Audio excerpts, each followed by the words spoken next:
Hello' everyone, কি খবৰ তোমালোকৰ? আশা কৰিছোঁ তোমালোক সকলোৱে ভালে কুশলে আছা। তোমালোকৰ 6 মাহিলী পৰীক্ষা কেনে চলি আছে কমেণ্ট কৰি জনাবা। নমস্কাৰ, মই দিগন্ত। আজিৰ ভিডিঅ'টো পৰীক্ষাৰ বাবে প্ৰস্তুতি চলাই থকা শিক্ষাৰ্থীসকলৰ বাবে ছুপাৰ হেল্পফুল হ'ব।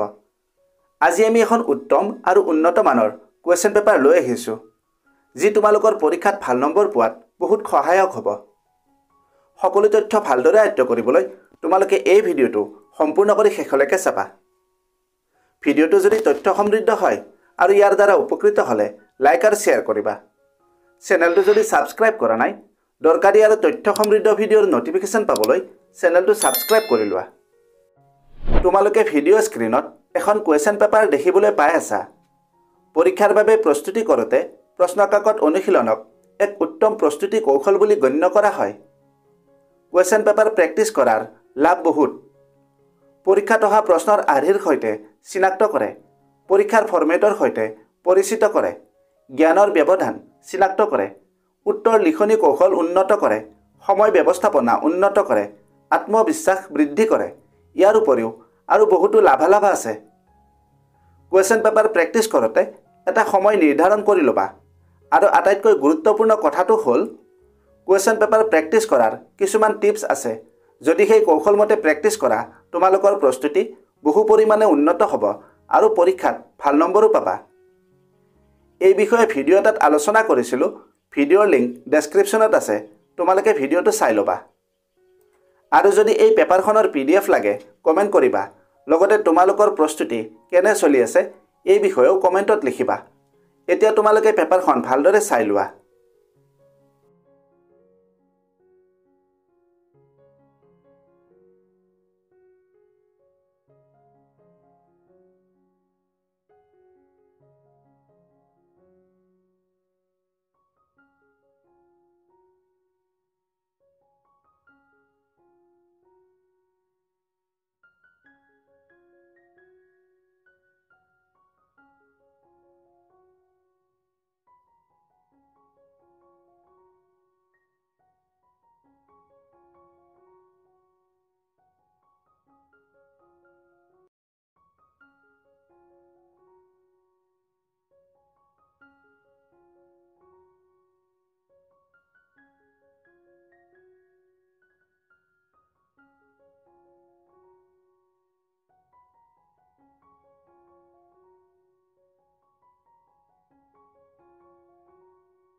ভিডিঅ'টো যদি হেল্পফুল হৈছে তেন্তে বন্ধু বান্ধৱীৰ লগত এই ভিডিঅ'টো শ্বেয়াৰ কৰিবা আৰু লাইক কৰিবা।